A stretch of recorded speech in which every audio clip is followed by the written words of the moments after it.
Hello and welcome back. My name is Dr. Christopher Gennari, and this is the Great Big History Podcast. History 101, World Civ 1, from Lucy to Leonardo. In this episode, Episode 6, Who You Gonna Call? Part 1, Solving Early Settled People's Problems. So what are our problems? When we finished talking last time, we were talking about nomads. Nomads are a problem. Why? Because nomads need food. And settled people don't move. And farmers farm. They don't fight. We see this in the Seven Samurai, the Magnificent Seven, and A Bug's Life. Farmers farm. So what happens if you fight the nomads who are on horses and are professional warriors? Well, they kill the men, kidnap the women, enslave the children. You lose. You don't fight them. If you fight nomads, they laugh at you, and then you die. So the last thing you hear on this earth is a nomad up on a horse laughing at you for being dumb enough to fight. That's bad. Don't do that. So what is the solution to nomads? Walls. You need walls. You have to build walls. Why? It keeps the horses out. Horses don't climb walls. And B, nomads don't get off their horses. The moment a nomad gets off his horse, he's no longer got the tactical advantages of being on the horse. So horses can't climb walls. Nomads don't get off their horses because they don't want to lose their advantage. And also, while they will kill the men and kidnap the women and take the children, that's not their primary goal in attacking settled people. Their primary goal in attacking settled people is to get food. So if you want to hide inside the walls, they'll run around the walls and yell at you for a while. Then they'll steal your goats, they'll steal your sheep. They'll take some food that they can put into their backpacks on their horses, and then they ride off. Like the locusts in A Bug's Life, and they'll come back maybe next year. So you need to have walls to keep out the horses, to protect yourself from nomads. Remember, if you fight nomads, you die. That's just how it works. So what's the unintended consequence? Because, all right, we're going to build walls. Well, what did that do? What effect did that have? The effect is it created cities. A dense urban space, that's all the important stuff, separated from the rural space, which is the farmers. So you have farms outside of the walls, because you can't build the walls all the way around the farms. You have lived in Philadelphia, you have seen Philadelphia, right? New York is the same way. Big place, right? What job does nobody in Philadelphia have? Farmer. Why? Because if you're in Rittenhouse Square, it might cost you $1 million or $5 million for an apartment. They'll be like, it's 3,000 square feet. That's great. I need 20 acres. Do you know how big 20 acres in Manhattan would be? How much that would cost? And so you can't have farms within the city walls. You have to pick something that you protect. Now, everybody will be able to get inside those walls. There's space for everyone to be in it, but not for everybody and all of their stuff and all of their land. No one has enough money to build a wall around all of the farmland. It just doesn't happen. It's too much land. So this creates a city, which is this dense urban area. So important stuff will be built inside the walls, and the farmers, the rural stuff, will be built outside the walls. So what goes inside the walls? Well, the king and a palace. The leader and the palace where the king lives. He's the leader of the society. He says, my house doesn't get burned down. I'm putting it inside the walls. Well, now the other rich dudes, the temples to the gods, the priests are going to be like, well, why we'll be inside the city. You don't want us to be dead. The gods would be mad. The gods would definitely be mad if we were dead. The nobles, who are the king's homeboys, they're going to be like, well, I want to live right next door to the king. We're homeboys. So they're going to build their places. And then think of this as Amazon Prime. Like all of these guys, the king, the nobles, the temple priests, they need stuff, right? They need clothes. They need equipment. They need stuff for their horses. They need stuff, right? That show that they're rich. So you need the merchants that have the stuff or make the stuff for them. So like Amazon Prime, you don't want to wait. You don't want to go out to the countryside to go find a guy to make you stuff. No, you want them right next door. And so while half the city might be full of the rich people, the other half will be full of the poor people who make stuff for the rich people. That's the great thing about Amazon Prime. I'm like, I wait a day and it shows up. That's fine. That's great. If I could have an Amazon Prime next door and they just like brought it over, walked it over, I'd be happy. So what you get is the king in the palace, temples and priests, nobles, the rich dudes, and the merchants who make stuff for all these rich people. All right, so that solves the problem of nomads. What about the problem of nature? You need it to rain, but not too much. You need the rivers to flood, but not too much. You need the sun to shine, but not too much. You need animals to eat the stalks, but not too much. So what do you end up with? A polytheistic religion. Multiple gods. You have multiple superhuman gods. They are humans. They look like humans. They act like humans. They think like humans. They're superhuman. They're just human, but super. And they don't die. That's another thing. Or they don't die permanently. What is the advantage of this?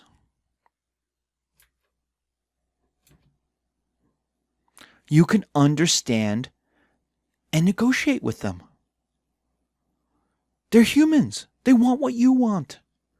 You want sex, they want sex. You want good food, they want good food. You want an unending supply of alcohol, the gods have an unending supply of alcohol. And they want what you've got. So tribute, sacrifice, give it to them. Give them stuff. All they want is like 3 goats. Barbecued. And they'll make it rain. And so you go, cool, here's your 3 goats. Now that's 3 goats per person, but they want what you've got, so you could give it to them. And you can negotiate with them. You could strike a deal with these gods because you can understand them and they can understand you. Everyone participates. The rain falls on everyone, so it's social. You have a party. When you burn the goats, it smells delicious and everybody partakes. Once the barbecue is done, you have to eat it. You can't just leave it out there. So you shave it off. You shave off all the burnt ends. You share it around. Boom. This is how poor people get meat for the day, for the year. 4 is you can see God's power. Their anger, their happiness, their failures. You can see it. It rains or it doesn't rain. The river floods or it doesn't flood. It floods too much or not at all. You have a drought or you don't. Also, these gods are active. They hang out with people. They turn into people. Zeus is hanging around, seducing women. Apollo is fighting with the Trojans.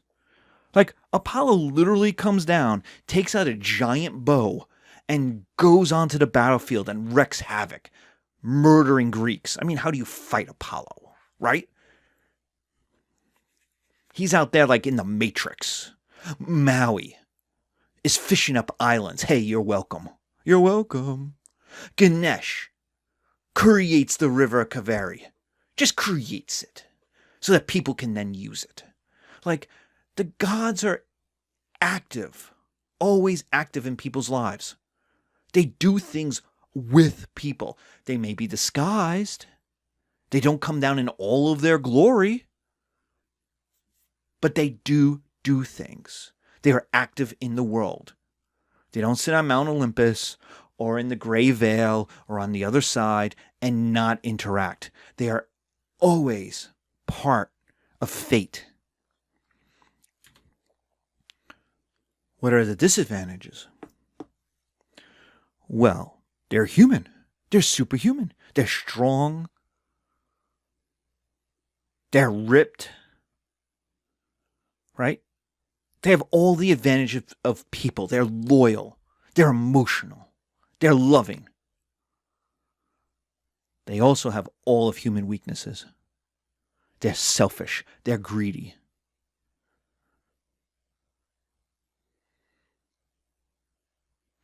They're emotional.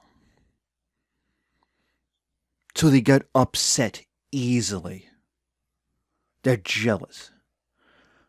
2 is everyone participates. So you get no privacy.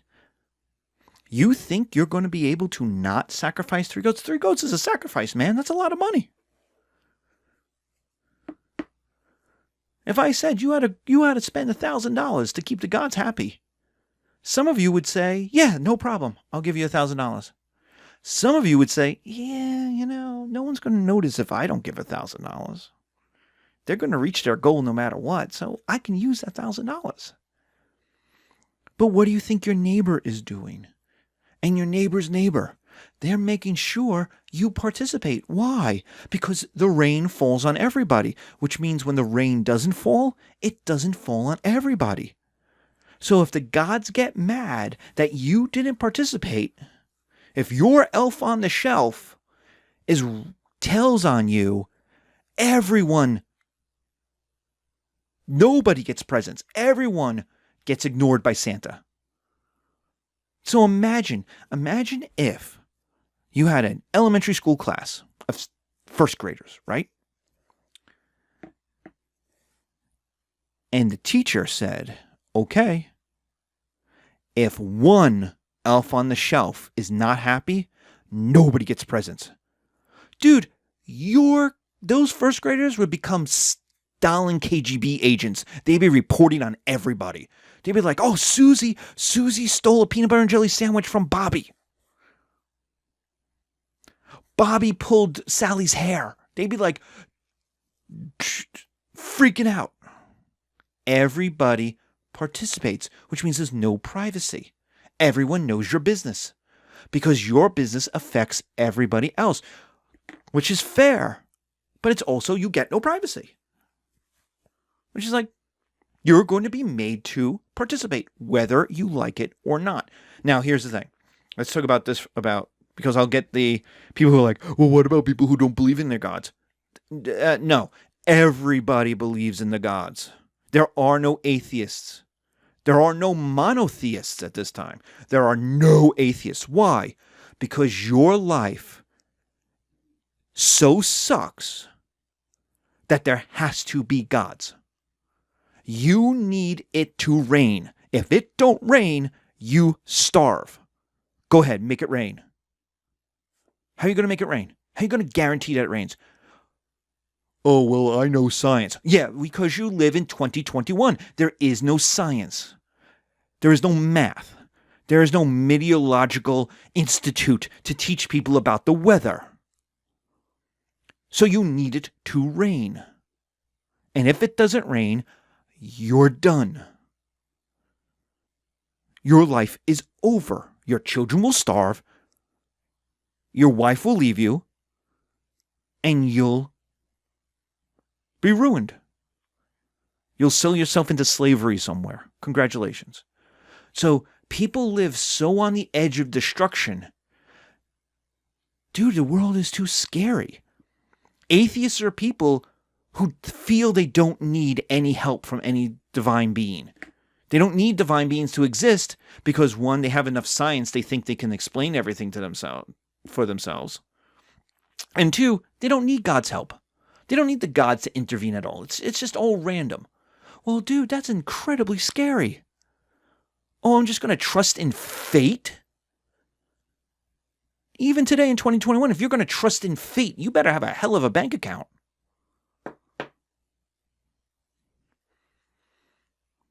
So, everybody believes in the gods. Some may be more devout than others, but everyone acknowledges the gods have power, the gods are real, and don't F with them.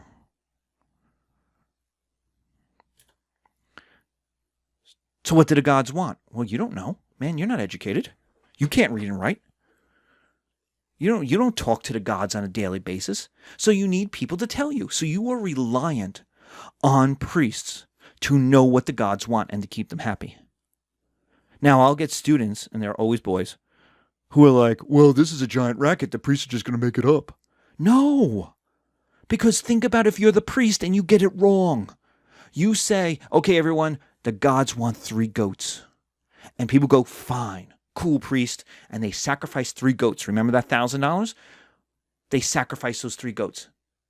Right? That's 3 goats they can't eat. That's 3 goats of no cheese. That's 3 goats of no more milk. Right? But they do it. And then you have a drought. What do you think the people are going to do to you? You think you're going to say, oh, well, guess I was wrong. Next time. Really? You think the people who just sacrificed all of that money are going to let you get away with that? Are going to let you stay in your nice little exclusive house with your nice maidservants so that you could sit and read the books and record the records? You think so? Or are they going to beat you to death? What is more useless to a society than a priest the gods don't like? Than a wrong priest? Exactly. Nothing. So if you are wrong, man, you better be right. There is no being wrong. There's no second chances in this. Your life is done. You're going to be beaten to death. And ain't nobody else going to protect you.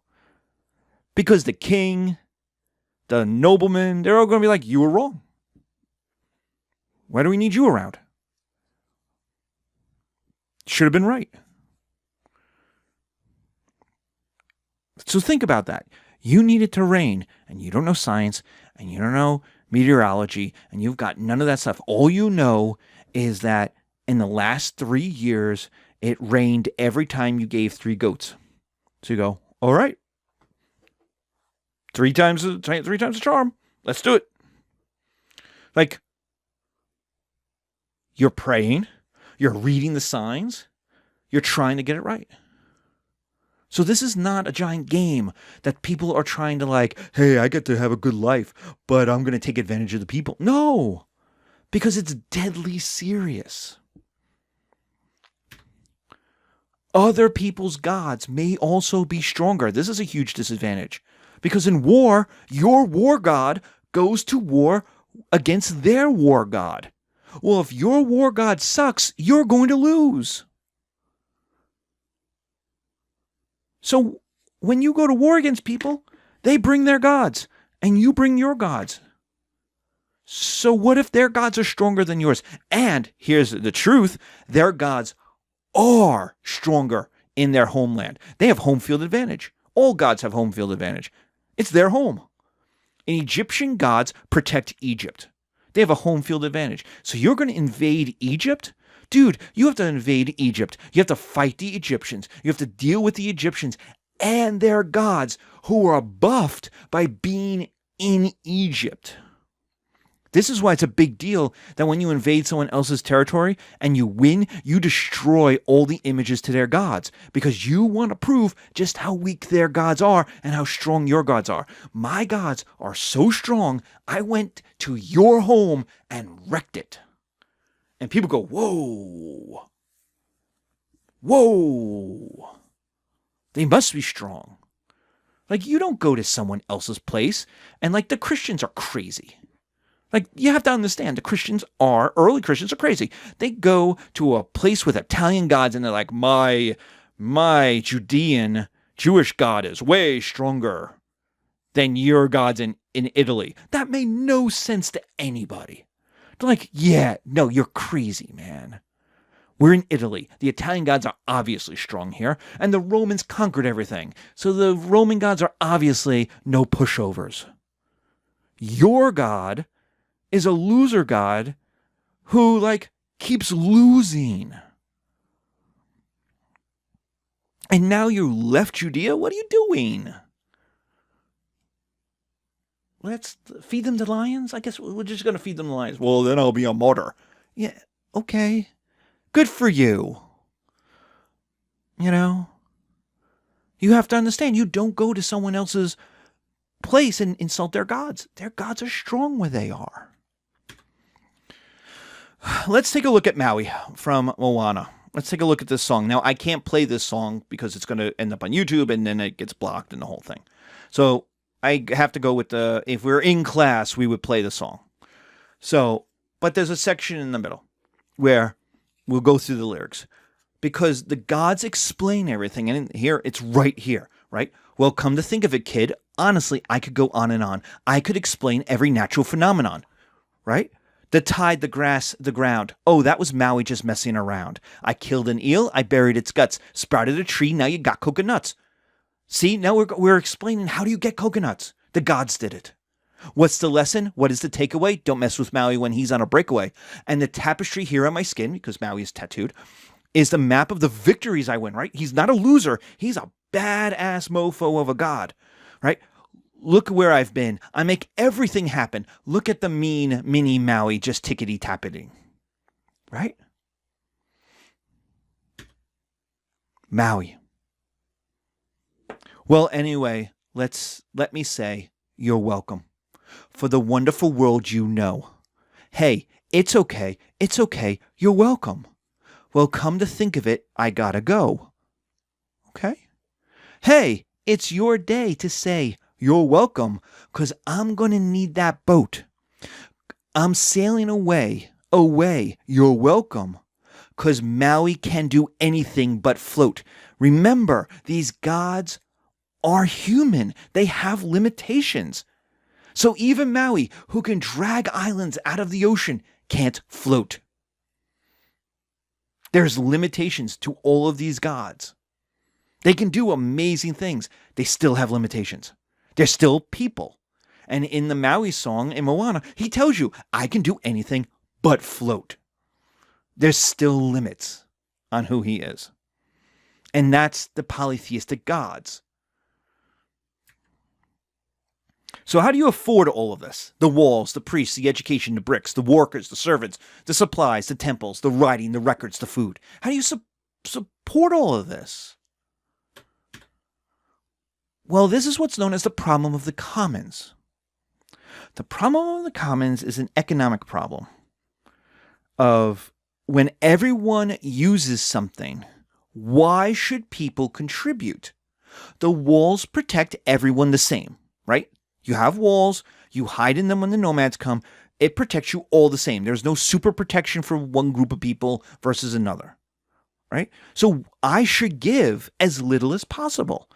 As long as the walls are built, I'm protected. So why should I give anything?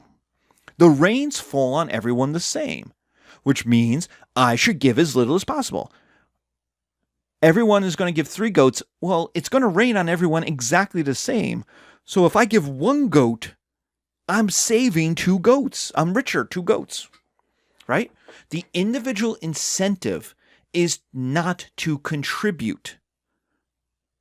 But if everyone does that, meaning if no one contributes, then the walls don't get built, the temples don't get built, and everyone ends up, well,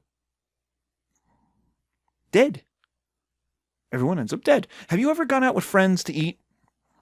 I know this happened to me back in the 90s. We would go out, and I would buy an appetizer, right? I'd buy one $10 thing at Applebee's, right?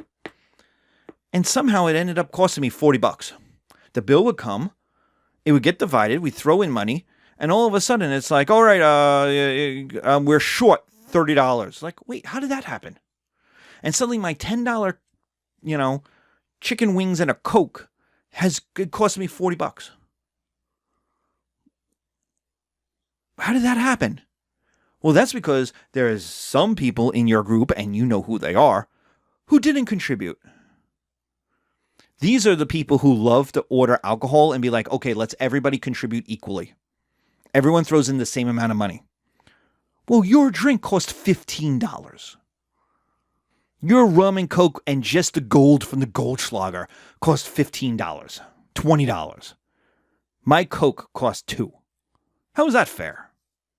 Right? But that's the problem of the commons.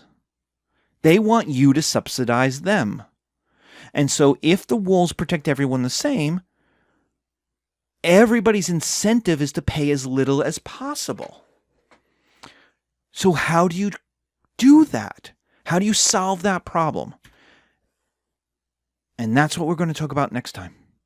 Solving the problem of the commons and creating successful, settled urban societies. Thank you.